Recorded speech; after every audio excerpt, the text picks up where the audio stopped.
Bonjour. Aujourd'hui, la liturgie nous propose une autre figure, la figure de Gamaliel. Voilà, c'est dans la première lecture d'aujourd'hui, des Actes des Apôtres. Alors, Gamaliel, c'est un pharisien, un docteur de la loi. Apparemment, il est particulièrement respecté, son avis fait poids. Et là, il doit prendre position devant le Conseil suprême. Voilà. La question qui est posée, c'est qu'est-ce qu'il faut faire avec ces apôtres qui s'obstinent à parler de Jésus et donc qui mettent la panique un peu dans la société de l'époque. Voilà. Donc la position de Gamaliel est devenue proverbiale. On parle encore du jugement de Gamaliel, enfin, uniquement dans les milieux bien informés, quoi. Alors, en quoi ça consiste ce jugement ?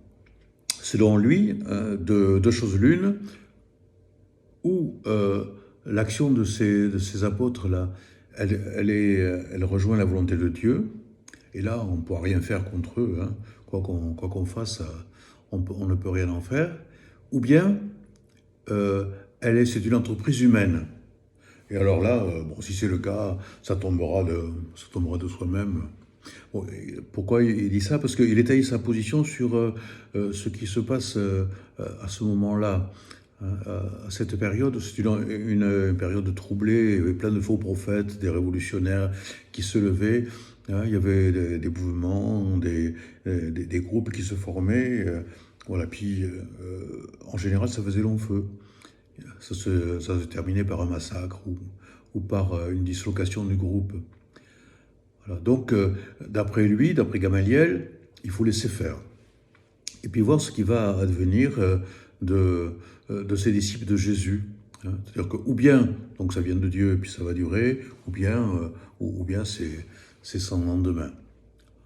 Bon, pour ce qui est des disciples de Jésus, ça fait 2000 ans que ça dure. Bon, c'est pas mal quand même, hein. Les chrétiens sont toujours là, c'est un bon signe. Alors, moi, je suis un adepte aussi du jugement de Gamaliel. Bon, il m'arrive souvent, quand je suis pas d'accord avec certaines propositions, certaines positions, puis surtout quand je suis pas sûr de moi. Bon, je préfère laisser venir un peu. Je préfère attendre pour voir si ce qui est dit, ça prend de l'ampleur ou bien non.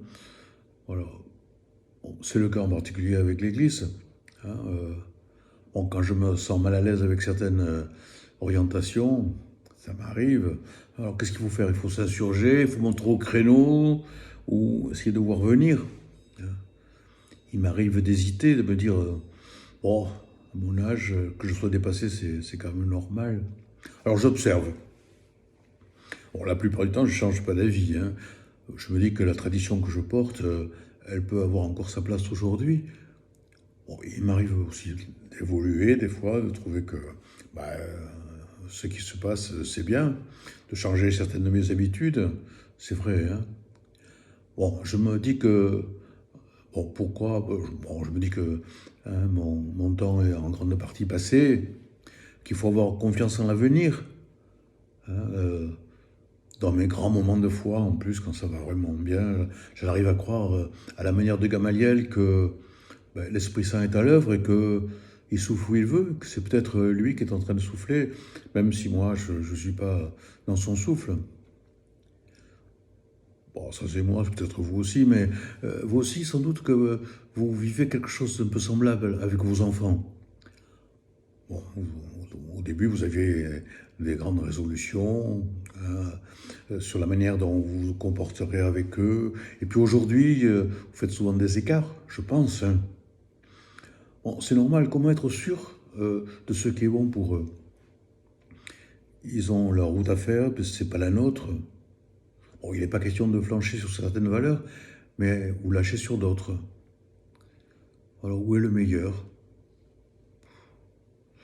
Alors, nous changeons. Bon, on peut dire qu'on évolue, hein. Disons que nous évoluons. Et nous sommes pleins de questions sur l'avenir de ces jeunes. En même temps, on a confiance en eux. Et puis on se dit que bon, ce qu'ils portent, c'est l'avenir, hein. Peut-être plus que nous, sûrement plus que nous. Donc ces positions sont respectables. Bon, Mais dans bien des cas, enfin, ce qui m'inquiète avec Gamaliel quand même, c'est autre chose, mais c'est la tentation de l'utilitarisme. C'est-à-dire se dire, bon, si ça réussit, c'est bon. Hein, il faut les voir, il faut laisser venir. Hein, voilà. Alors, c'est vrai quand on pressent que Dieu est peut-être derrière. Mais là où ça me gêne, c'est quand il s'agit de la réussite par l'argent, par le pouvoir, par l'écrasement des petits, le mépris des plus faibles. Là, la donne change parce qu'il y a peut-être des alternatives, il y a peut-être d'autres façons de se comporter. Là, je suis plus d'accord quand l'économie passe avant les personnes, quand le profit, c'est la loi qui s'impose pour réussir à tout prix.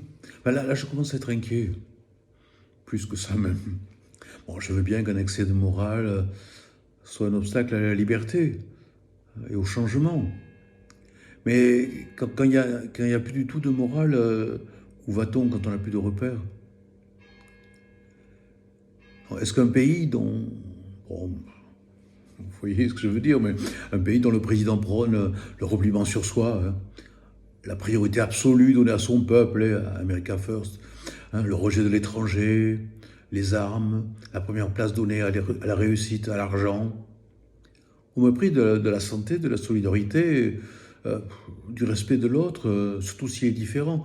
Là, ça va plus du tout, quoi. Mais en même temps, je me dis, est-ce que un tel pays peut réussir sur le long terme? Voilà. Est-ce que c'est possible que comme ça, sans aucune référence morale, éthique, ça puisse fonctionner à long terme? J'avoue, je ne sais pas. Est-ce que je suis pas sûr de la réponse? Euh, voilà, je suis un peu inquiet des fois. Je me dis, mais peut-être que après tout, c'est eux qui ont raison. Hein, c'est par là qu'il faut passer.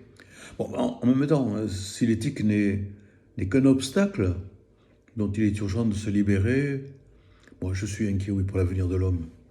Je me demande où on va. Et puis, l'autre question, c'est, hein, qui est dans la même ligne, hein, mais quelle orientation proposer aux nouvelles générations? Avec toujours, qui c'est qui va gagner à la fin? Est-ce que c'est celui qui est capable de s'imposer par la force, le pouvoir de l'argent, au détriment des petits, ou bien celui qui va jouer la complémentarité et la solidarité? Enfin, voilà, quelle est la solution? Est-ce que c'est...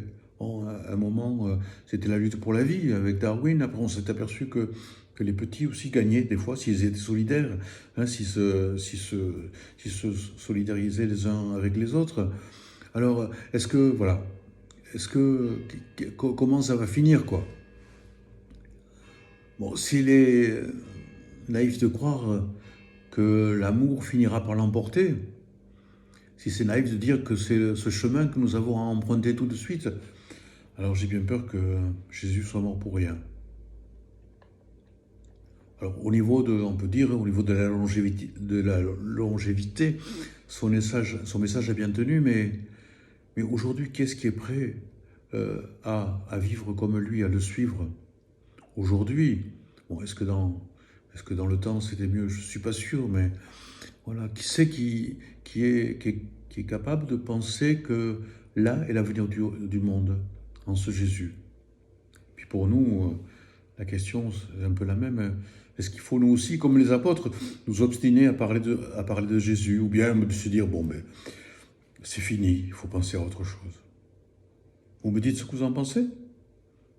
Moi, j'ai pas de réponse très ferme, hein. Enfin, j'espère, bien sûr, hein. Mais quand même, je me pose beaucoup de questions. Allez, à demain. Non, à dimanche. Au revoir.